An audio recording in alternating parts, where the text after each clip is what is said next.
All right, here we go.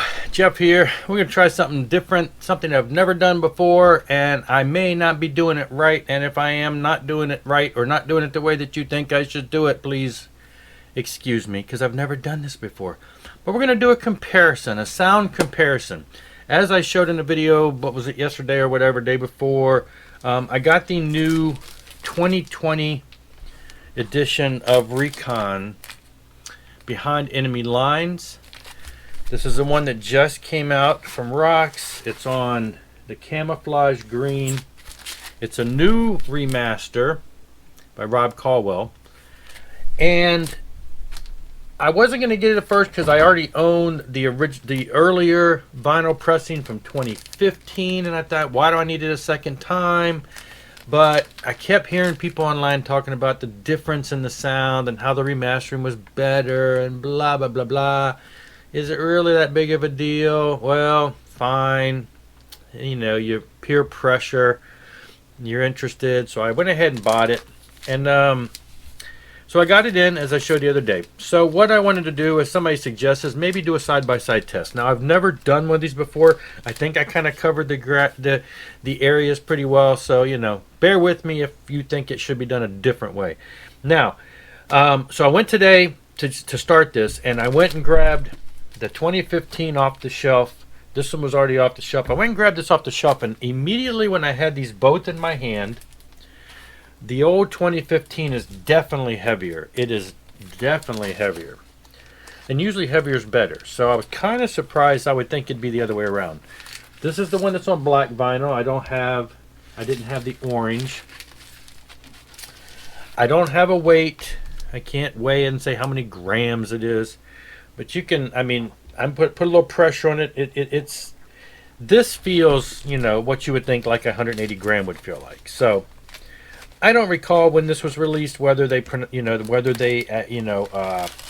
advertised it as 180 or what. Whereas a lot of modern records are. So then, you know, when I pulled this one out, I mean, you could tell it's got a little more give to it. Not that you should be doing that to the records.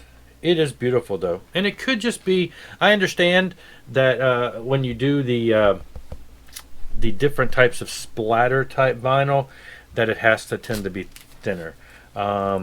Seems like I read online once somebody said that these tend to be no more than 140 grams. So, you know, they say thicker is better, but whatever. So, that's just the overall feel. Let's do a quick comparison of what you get with this. So, the album comes in just a regular polyline sleeve. It's got lyric sheet. It's got a collage. So again, this is the 2015 edition. Like I said, this one was on black. The album back has these photos on it. You can get these in there for you. Where this more recent edition, let's see, that's pretty much the same, I think, right? So I guess that's probably the same as it was. Wait a minute. Oh, different pictures. Okay. It's the same setup. The ones up top of George are the same. The singer is the same. So this is a different picture than this one. So these two pictures are different. These two are the same. They're just positioned differently. So it's very similar. Very similar backs. And this one comes in an actual sleeve that's got the lyrics on one side, and again a collage.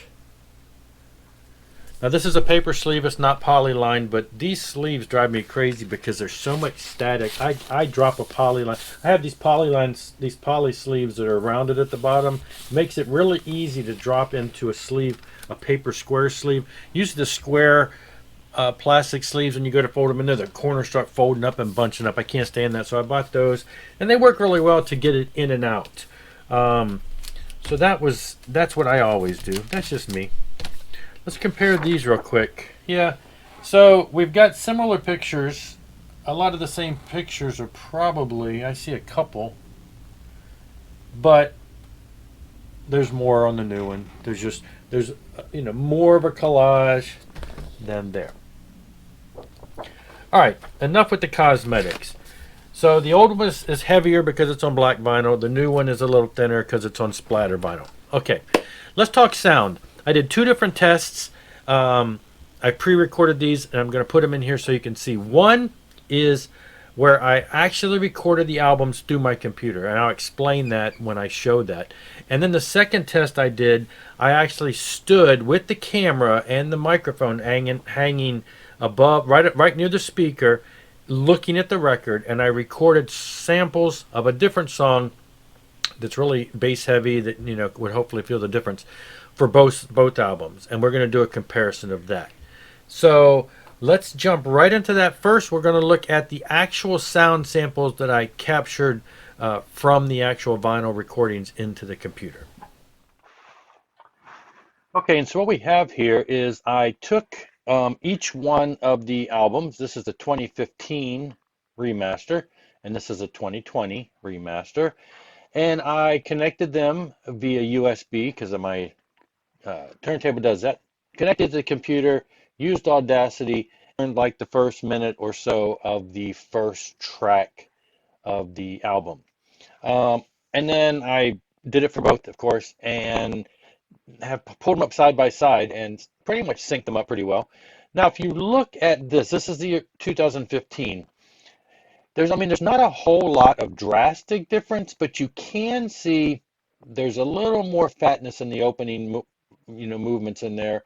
A little bit thicker in here, but really when you look at it, it's not really, well, again, I'm not a audio professional, but I don't know. I guess if you look at just the lighter purple in the middle, it's kind of a little fatter in places.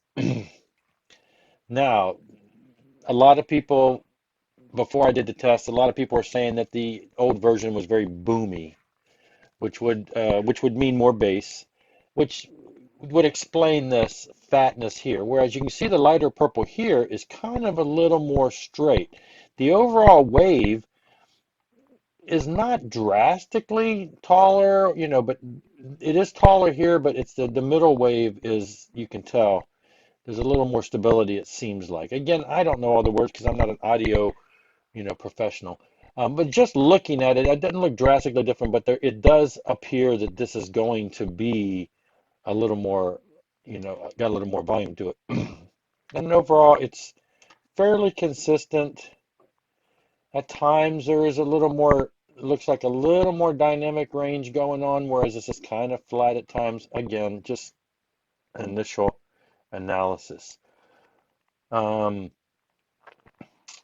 I don't know. When you look at it, it's not I've seen some people doing it when they talk about the loudness wars. I see somewhere it's just like really loud and ones are not. This is not as noticeable. So, I would expect that the noticeability of any differences would be not drastic. But anyway, so let's actually play these tracks one at a time, and we will see what they sound like. Do that one first.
Okay, so I don't know if it came across real clear, or how well it's coming across on your computer speakers, your TV speakers, or whatever. But while the sound waves, did look a little fatter, I felt and could hear on my system there's a definite bass increase on the 2015. It's a little more, as some people say, it tended to be a little more rumbly, boomy and rumbly. The bass really is prominent. Now that's not a bad thing because the original release on a lot of these 80s albums were more tinny. You didn't have as much. So I could see wanting to compensate for that by boosting the bass. And when it came out, it was an improvement over what we grew up with in the 90s, listening to this album all the time. But when you compare it to the newer remaster, you lose a little bit of that boominess while still remaining with the predominant bass sound. He's just riding that bass and you hear it, but it's not as rumbly or boomy. It to me it feels more separated, more succinct, more you can hear everything. It's not really, I guess it's not rumbly and boomy. So that's what I'm getting out of it. Hopefully, it came across. I don't know, if it comes across very well in the speakers you're listening to. But now let's listen to it just the room speakers basically coming through the external microphone that I've got on my GoPro. Obviously it's not going to be as clear of a audio, but again, this is what we would hear in the room if you were sitting here with me listening to the record. Let's check out both of those.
Okay, so again, when I'm putting them on the record player, playing one and then taking off and playing the other, you don't really hear it as well. But when I go back and I compare the two different clips that I did and try to do an A/B a little quicker, play one, whatever. That recording is going to be going through my amplifier that also has bass and treble, and I left it the same for both.